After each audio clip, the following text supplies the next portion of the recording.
Bonjour, qui êtes-vous? Bonjour, je m'appelle Vincent Lambert et je suis le président et cofondateur d'Idomed. Et vous venez d'où?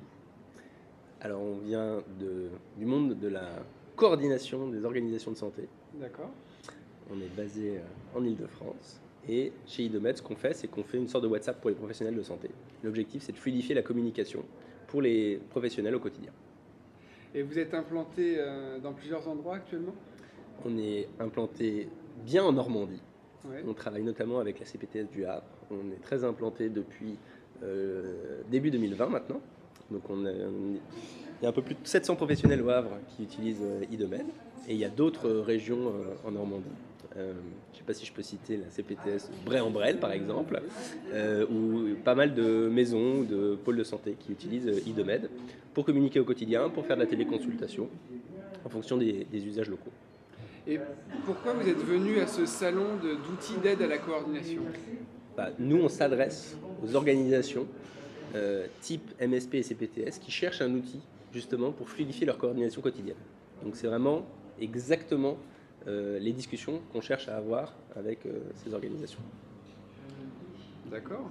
Et alors, comment ça fonctionne? C'est quoi le périmètre d'action de votre solution en fait? Alors nous, on est une solution de coordination de santé, c'est-à-dire qu'on est une sorte de WhatsApp, vraiment ça ressemble à WhatsApp.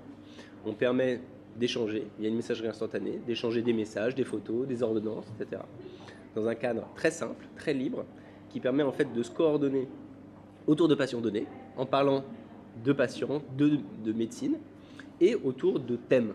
Et donc nous, on voit le sujet de la communication comme un sujet à traiter à part entière. L'idée, c'est de dire, typiquement dans une CPTS, il y a des professionnels variés, qui ont des besoins variés. Les besoins du médecin généraliste ne sont pas les mêmes que les besoins du kiné, de l'infirmier, du pharmacien, de l'EHPAD, du SIAD.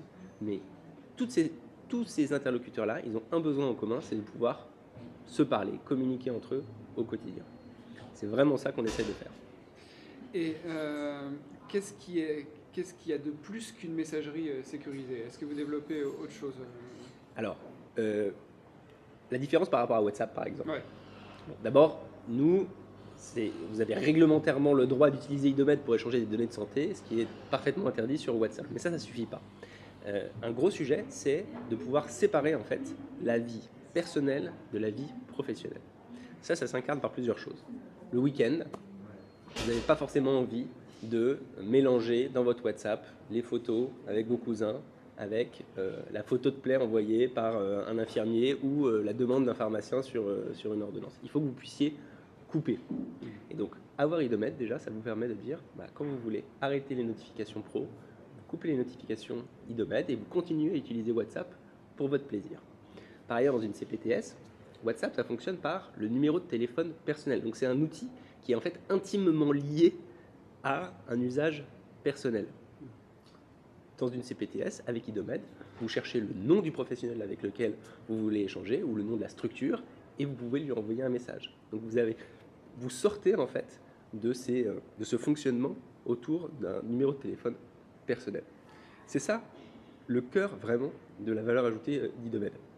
Par ailleurs, on a quelques fonctionnalités du type un annuaire de professionnel, vous avez une petite fiche dans Idomed sur laquelle vous pouvez préciser vos coordonnées, ce que vous faites du domicile, sur quel territoire vous intervenez, etc. Donc on a d'autres fonctionnalités comme ça, mais vraiment, ce qui décide les professionnels à utiliser Idomed versus WhatsApp, c'est ça, c'est dire, ok, on sépare, on fait les choses proprement. D'accord. Euh, en outil, si on se met à la place du coordonnateur, en équipe, en maison de santé par exemple, hein, par rapport au RCP, est-ce qu'on peut les comptabiliser? Comment Alors, ça se passe, comme ce développement-là? ouais, alors la première chose, c'est que d'abord, Idomed, ça permet justement de communiquer entre professionnels, mais aussi avec le médico-social, les coordinateurs. Donc, ces personnes-là qui, dans certaines solutions, n'ont pas accès en fait parce qu'ils n'ont pas un RPPS pour s'inscrire. En fait, dans Idomed, vous pouvez avoir le coordonnateur, la PTA, etc., qui échange avec les professionnels directement sur Idomed. Ça, c'est le premier élément. Par ailleurs, effectivement, dans une maison de santé, l'un des usages d'Idomed, c'est de faire des RCP. Alors des RCP sous deux formats, ce qu'on appelle des RCP sauvages, entre guillemets, c'est-à-dire on a une conversation en fait autour d'un patient entre différents professionnels. Et ça, en fait, quelque part, c'est une URCP sans être une URCP. On fait une URCP sans le vouloir, entre guillemets, ou sans le savoir. Et donc ça permet de le comptabiliser. Puis par ailleurs, on a travaillé justement maintenant sur une manière de formaliser les RCP avec un petit formalisme dans Idomed qui permet en fin d'année de sortir un rapport sous format Excel dans le format qui est demandé par l'assurance maladie et qui comptabilise automatiquement les RCP, ce qui facilite la vie du coordinateur. Très bien. Par rapport aux inscriptions des professionnels, c'est facile? Alors on essaie de rendre ça le plus facile possible. Il y a différentes manières de s'inscrire, mais d'abord n'importe quel professionnel peut aller sur Idomed, télécharger l'application, aller sur notre site web et s'inscrire. Ça prend environ entre 2 et 4 minutes en fonction de si vous êtes à l'aise ou pas. Et puis quand vous faites partie d'une structure, on a des moyens pour faciliter les inscriptions.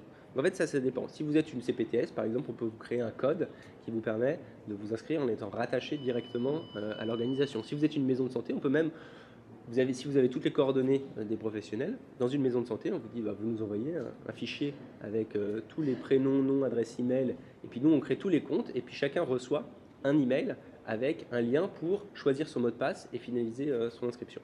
Petite question par rapport au système d'accès aux soins. Est-ce qu'il y a des mécanismes en place déjà dans ce que vous avez, où vous êtes implanté pour obtenir un rendez-vous urgent, par exemple Alors, nous, en fait, ça dépend des usages. Je vous donne un exemple du Havre. Alors, c'est pas exactement le SAS, mais ça me fait penser à ça. Du Havre, ils ont mis en place un système qui s'appelle Imagerie 48 heures.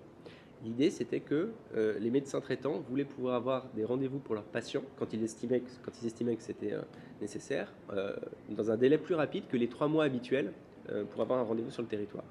Et donc, en fait, ils ont mis en place une organisation où les radiologues, en fait, se sont mis d'accord pour avoir quelqu'un qui a une visibilité sur les agendas. Les médecins traitants s'adressent justement à ce coordinateur des radiologues qui propose du coup un rendez-vous au patient dans les 48 heures qui tient le médecin traitant informé. Donc, ce n'est pas exactement le cas du SAS, mais typiquement... On pourrait remplacer un radiologue par un groupe de médecins généralistes qui seraient prêts à répondre à de la téléconsultation, par exemple.